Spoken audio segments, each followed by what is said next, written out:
Hi friends இன்னைக்கு பார்த்தீங்கன்னா நம்ம கழனிக்கு தான் வந்திருக்கோம். கழனியில் வந்துட்டு இன்னைக்கு நெல் அறுவடை பண்ண போகிறோம். ஏன்னா ரொம்ப நாள் கழிச்சு இன்னைக்கு தான் வந்துட்டு வழி கிடச்சிருக்குது. அதனால் இன்னைக்கு நெல் அறுவடை தான் ஃப்ரெண்ட்ஸ் பண்ண போகிறோம். என்னென்னா கொஞ்ச நாளுக்கு முன்னாடி வந்து நம்ம நாட்டு பாஸ்மதி மட்டும் கையால் அறுவடை பண்ணிட்டோம். மீதி வந்து சிவன் சம்பா வந்து பார்த்திங்கன்னா நல்லா விளைஞ்சிருச்சு. ஆனால் வழி இல்லை. ஸோ அதனால் வெயிட் பண்ணோம். மற்ற இப்போ தான் வந்து வழியே வந்திருக்கு. பக்கத்தில் வந்து அறக்க போகிறாங்க. ஸோ இது இன்றைக்கி அறுத்ததுக்கு அப்புறம் தான் நம்ம வந்து அறுவடை பண்ண போகிறோம். ஏன்னா நம்ம கழனிக்கு வந்து வழி இல்லை. இங்கே எங்கள் கழனிக்கு மட்டும் இல்லை, யார் கழனியுமே வழி இல்லை. ஒருத்தர் அறுவடை பண்ணால் தான் இன்னொருத்தர் அறுவடை பண்ண முடியும். ஸோ அதனால தான் ஒரு பெரிய ப்ராப்ளமே. ஸோ இன்றைக்கி இந்த வீடியோவில் எப்படி நம்ம அறுவடை பண்ணி நெல் எடுத்துகிட்டு போக போகிறோம், எங்கே வந்து எடுத்துகிட்டு வைக்க போகிறோம், அதை எப்படி போட போகிறோங்கிறது தான் இந்த வீடியோவில் பார்க்க போகிறோம். வாங்க பார்க்கலாம்.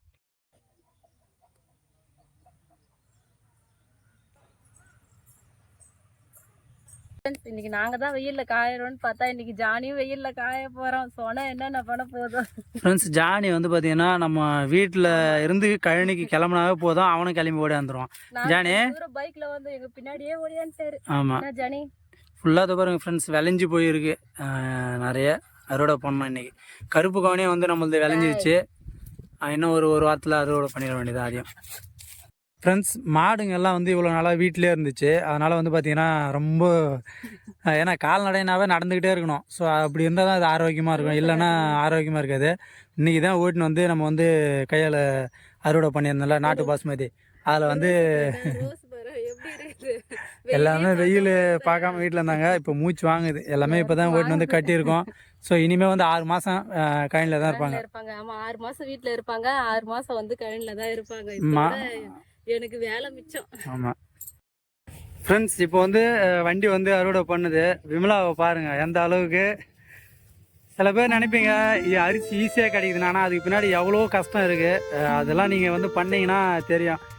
இனி வந்து பயிரை வைக்கக்கூடாதுன்ற எண்ணெல்லாமே தோணும். அந்த அளவுக்குலாம் நாங்கள் கஷ்டப்பட்டு தான் இந்த அரிசியெல்லாம் வந்து உற்பத்தி பண்ணுறோம். விமலா வந்து பாவம் டெய்லியும் இதே வேலை தான். ஆமாம், கழனி வேலைக்கெல்லாம் போயிட்டு நம்மளுக்கு 10 ஏக்கர் இல்லை, ஆனால் கழனி வேலை, இந்த மாதிரி களை கொத்துற வேலை இதெல்லாம் செய்கிறது ரொம்ப கஷ்டமான வேலை.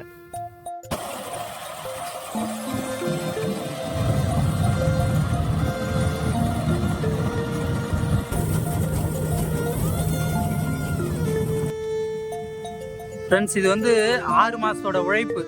ஒரு நாள் 2 நாள் இல்லை, 6 மாதத்தோட உழைப்பு. இது வந்து பிபிடி நெல்லுன்னு சொல்லுவாங்க. அதுதான் இப்போ வந்து அறுத்துட்ருக்கோம். நாட்டு பாஸ்மதியும் சிவன் சம்பா மட்டும் இன்னும் அறுக்கணும். நாட்டு பாஸ்மதி வந்து கையால் அறுத்துருக்கோம். ஸோ அந்த வீடியோ போடுறேன் உங்களுக்கு. எவ்வளோ புகை பறகுது பார்த்தீங்களா? இது புகை இல்லை, வெறும் சொனை. அந்த சொனைலாம் அப்படியே உடம்புல வந்து பார்த்தீங்கன்னா நமிக்கும். ஆனால் அதெல்லாம் தாண்டி தான் நாங்கள் இந்த விவசாயத்தை பண்ணிகிட்ருக்கோம். நாங்கள் இல்லாமல் ஜானி வேறு. ஜானி அறுப்பா இருக்கிறியா? ஏண்டா எங்கே போயிடா? அறுப்பாரு தானே சொன்ன உன்ன. எங்கடா போயிடா? வெயில்ல நீயும் வேற காயிறியாடா?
விமலா வந்து எனக்கு எந்த வேலையும் கிடையாது. விமலா தான் சைடு இதெல்லாம் அறுக்கிறாள். நான் வந்து சும்மா வாரிலாம் போடுறாள், அவ்வளோதான். மற்றபடி நெல்லுலாம் கொட்டிட்டு வர ஆள் தான். விமலா பார்த்துக்கோ.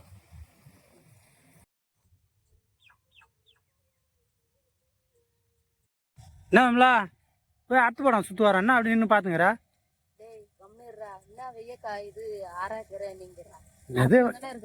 வாடா போடா வா.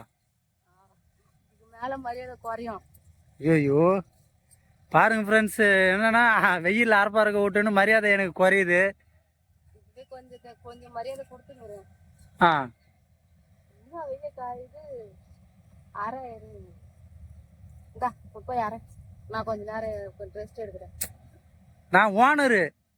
நீ ஓனர்னா அதுக்கு மேல 4 லட்ச ரூபா பணம் கொடுத்து கட்டிக்கின்னு வந்துக்கிறேன். நான் அதோட பெரிய ஓனரு. 4 லட்சமும் நான் 10 லட்ச ரூபா போட்டு கல்யாணம் பண்ணதுக்கும் நீ 4 லட்சம் போட்டு நகை போட்டு வந்ததுக்கும் வித்தியாசம் இல்லையா? எப்படியா? ஆ, நான் சாமான் தட்டு நகை நட்டு எல்லாத்தையும் போட்டுன்னு வந்துருவேன். இவரு ஒண்ணுமே இல்லை. நான் இப்ப 1 லட்ச ரூபா கொடுத்து கல்யாணம் பண்ணிட்டேன். நான் உனக்கு வந்து வீடு உனக்கு காலம் ஃபுல்லாக சோறு போடுறேன். அப்புறம் நான் வயசாதான் நீ சோறு போடுவோம். வீட்டுல உட்காந்து சோறு போடுவியா நீ? ஆ, சும்மா அப்படியே அரப்பாரன்னு சொல்லிட்டு அப்படியே நின்று கிடக்க வேண்டியதுதான். பாருங்க ஃப்ரெண்ட்ஸ், இதான் பிரச்சனை. ஜானி இதெல்லாம் இதெல்லாம் கேட்க முடியாதா? நீ உடனே வேலை ஆயிட்டுன்னு என்னான்னு தான் வருவான். அங்கே போய் என்னன்னு உங்கள் ஓனர் நம்ம எதுவும் கேட்க மாட்டியா? மதியம் சாப்பாடு போலன்னு கட்டில் இருக்கிறானா? சரிடா எப்பா, நீங்கள் எப்போ இருக்கிறீங்களோ அரங்கோ.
தூக்கு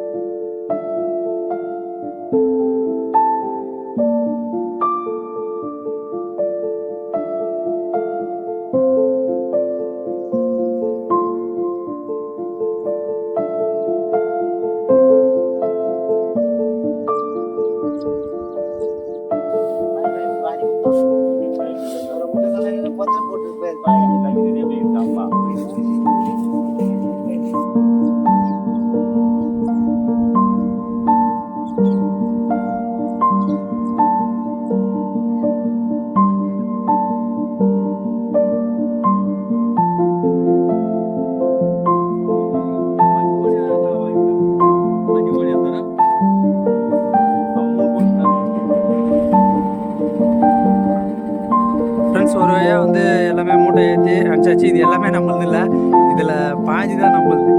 பாதி கூட இல்லை, கால்வாசி தான்.